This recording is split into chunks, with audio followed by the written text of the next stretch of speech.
তাক ফাঁচি দিয়ক। ফাঁচিয়েই তাৰ বাবে উত্তম শাস্তি। ইয়াক ফাঁচি দিয়ক, ফাঁচিয়ে হ'ব তাৰ কাৰণে উত্তম শাস্তি। বুকুত সপোন লৈ পংখীক ডাঙৰ দীঘল কৰিছিলোঁ। তাক মই তাইক খাই পেলাবলৈ দিয়া নাছিলোঁ। মই সেই উঠি অহা ছোৱালীজনী কিমান সপোন এটা বুকুত লৈ মই ডাঙৰ কৰিছিলোঁ, তাক মই খাই পেলাবলৈ দিয়া নাছিলোঁ। তাৰ পৰকীয়া প্ৰেমৰ বাবে মোৰ ছোৱালীক হেৰুৱালোঁ। গায়িকা নীলাভ নিতাক লেট্ৰিন বাথৰুম বনাই দিয়া বুলি গম পাইছিলোঁ। সেইটোকে লৈ কাজিয়া হোৱা বুলি তাই আমালৈ ফোন কৰিছিল। নীলাভ নিতাক আইনৰ আওতালৈ অনাৰ দাবী পংখীৰ পিতৃৰ। তাৰ পৰকীয়া প্ৰেমৰ কাৰণে মোৰ ছোৱালীজনীক হেৰুৱাবলগীয়া হ'ল। আৰু তাৰ পৰকীয়া প্ৰেমৰ কাৰণে এই যিগৰাকী গায়িকা নীলাভ নিতা নেকি এইগৰাকী ঘৰত লেট্ৰিন বাথৰুম বনাই দিয়া কথাটো আমি এতিয়া গম পাইছোঁ। আৰু সেইটো কাৰণে তাই কাজিয়া হৈছিলে বুলি আমালৈ ফোন কৰিছিলে। তৃতীয়তে তাইকো আইনৰ আওতালৈ আনিব লাগে আৰক্ষী প্ৰশাসনে। বহু চৰ্চিত পংখী সন্দিকৈৰ ৰহস্যজনক মৃত্যুৰ আজি 30 দিন। পংখী সন্দিকৈৰ মৃত্যুৰ উচিত তদন্তৰ দাবীত দল সংগঠনৰ প্ৰতিবাদ অব্যাহত থকাৰ সময়তে আজি অতি শোকাকুল পৰিৱেশৰ মাজত অনুষ্ঠিত কৰা হয় ৰাজহুৱা স্মৃতিচাৰণ সভা তথা আদ্য স্বাৰ্থ। পংখী সন্দিকৈৰ নিতাই পুখুৰীৰ দুৱৰীচিগা গাঁৱৰ জন্মগৃহত অনুষ্ঠিত হয় স্মৃতিচাৰণ সভা। বিভিন্ন জাতীয় জনগোষ্ঠীয় সংগঠনৰ উদ্যোগত তথা পৰিয়ালবৰ্গৰ সহযোগত অনুষ্ঠিত স্মৃতিচাৰণ সভাত উপস্থিত সকলোৱে বন্তি প্ৰজ্বলন কৰাৰ লগতে পংখী সন্দিকৈৰ আত্মাৰ চিৰশান্তি কামনা কৰে। লগতে পংখী সন্দিকৈৰ ৰহস্যজনক মৃত্যুৰ উচিত তদন্তৰ দাবী উত্থাপন কৰে। পংখী সন্দিকৈক মৃত্যুৰ মুখলৈ ঠেলি দিয়া হত্যাকাৰীক উচিত শাস্তি প্ৰদান নকৰালৈকে পংখীৰ আত্মাই শান্তি নাপাব বুলি মন্তব্য কৰে বিভিন্নজনে। যে পংখী সন্দিকৈক যিগৰাকী নীতিশকেশ দাসে হত্যা কৰিছে, কাৰণ যদিও আত্মহত্যাৰ ৰূপ দিবলৈ চেষ্টা কৰিছে, বৰ্তমান আমি প্ৰাথমিক তদন্ততে প্ৰমাণ হৈছে যে এয়া এক হত্যাকাণ্ড। আৰু এই হত্যাকাণ্ডৰ লগত জড়িত নীতিকেশ দাস আৰু লগতে এই পৰিকল্পনাত জড়িত প্ৰতিগৰাকী ব্যক্তিয়ে যাতে দৃষ্টান্তমূলক শাস্তি পায়। এগৰাকী যুৱ প্ৰতিনিধি হিচাপে আমি সদায় কৈ আহিছোঁ যে আমাৰ যুৱ প্ৰজন্মৰ স্বাৰ্থ সুৰক্ষিত হ'ব লাগিব। আমাৰ নাৰীসকলে উচিত মৰ্যাদা পাব লাগিব। যিটো সময়ত আজি আমাৰ বিভিন্ন সময়ত আমি শ্লোগান শুনো যে বেটি বাচাও বেটি পঢ়াও, কিন্তু বেটি বাচাও বেটি পঢ়াও এই শ্লোগানটো কেৱল শ্লোগান হৈ আছে। সেইকাৰণে আমি কৈছোঁ আমি আইনসংগতভাৱে আজিৰে পৰা আমি শেষ পৰ্যায়লৈকে যুঁজ দিম বুলি আমি সংকল্প লৈছোঁ। আৰু এই সন্দৰ্ভত মই আকৌ কওঁ যে আমি গুৱাহাটী উচ্চ ন্যায়ালয়ৰ কেইবাগৰাকী অধিবক্তাৰ লগত বৰ্তমান সময়ত প্ৰাথমিক যিবিলাক কথা বতৰা, এই কথা বতৰাবিলাক আমি পাতি আৰু প্ৰাথমিক যিখিনি কাম এই কামখিনি আমি সম্পূৰ্ণ কৰিছোঁ। আৰু ইয়াৰ পাছৰ পৰ্যায়ত আমি কেনেধৰণে আমি আগবাঢ়িব লাগিব সেই ধৰণে আগবাঢ়িবৰ কাৰণে আমি প্ৰস্তুতি চলাইছোঁ। এই ক্ষেত্ৰত আকৌ আমি কওঁ যে বৰ্তমান সময়লৈকে আমাৰ প্ৰশাসনে আমাৰ যি আমাৰ চিকিৎসা বিভাগৰ ফালৰ পৰা আমাৰ পষ্টমৰ্টমৰ যিটো ৰিপৰ্ট আহিব লাগিছিল, এই যুঁজটো ভালকৈ যুঁজিবৰ কাৰণে তেওঁলোকে কিন্তু আমাক ইয়াত সহযোগিতা কৰা নাই। আটাইতকৈ ডাঙৰ কথাটো কি হ'ল, এতিয়া আমি শেহতীয়াকৈ এটা কথা গম পাইছোঁ যে কোৰ্টৰ পৰা যিহেতু এটা যিটো অৰ্ডাৰ আহিছে, সেই অৰ্ডাৰটো কি নীতিকেশ দাসৰ যিজন হত্যাত অভিযুক্ত পংখী হত্যাত, তেখেতৰ বেইল পিটিশ্যন কেঞ্চেল কৰা হৈছে। সেইও এটা কথা।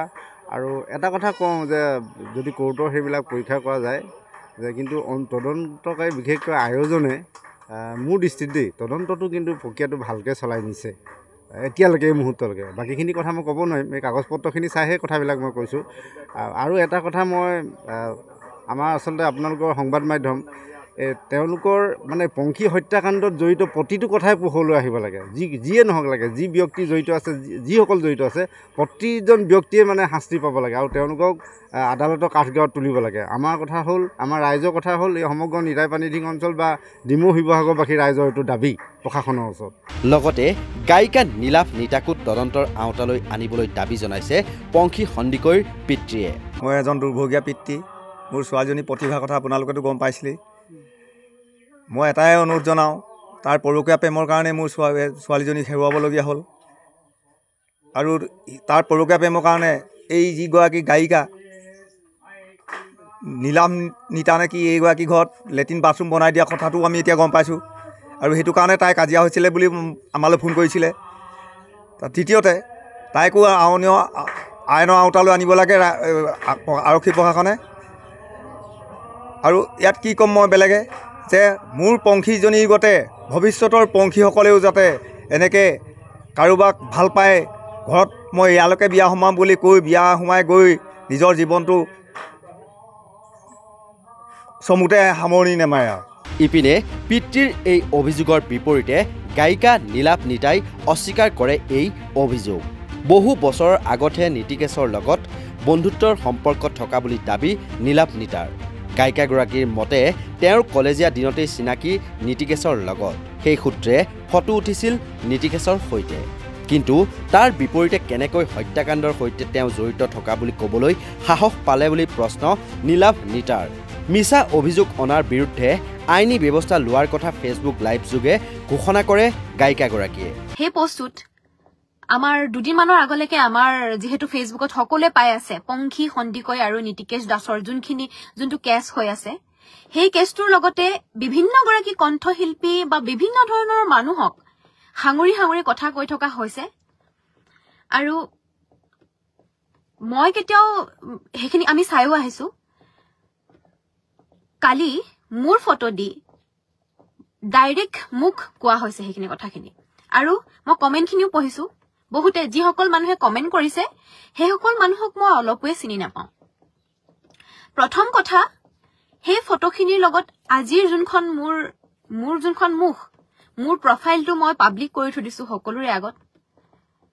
মোৰ যোনখন মুখ সকলোৱে জানে।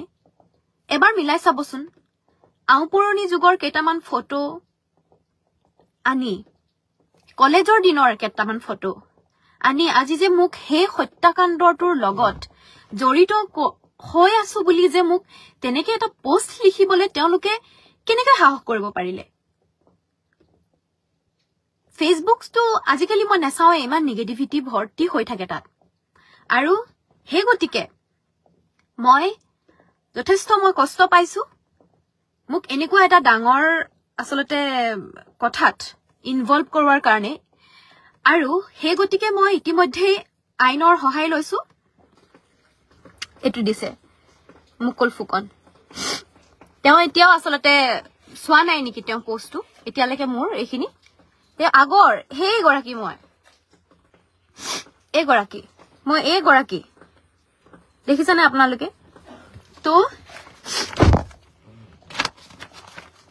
মই তেখেতৰ নামত যোনখন এজাহাৰ দিছো, কোনো প্ৰমাণৰ ভিত্তিত দেই, এইখন এজাহাৰ হয়। এইটো চাইন আছে, SP ছাৰৰ চাইন আছে এইটো।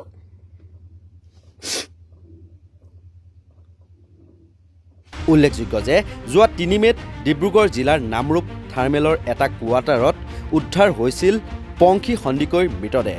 স্বামী নীতিকেশ দাসেই পংখী সন্দিকৈক হত্যা তথা মৃত্যুৰ মুখলৈ ঠেলি দিয়া বুলি অভিযোগ উত্থাপন কৰি আহিছে পৰিয়ালবৰ্গ তথা আত্মীয় স্বজনে।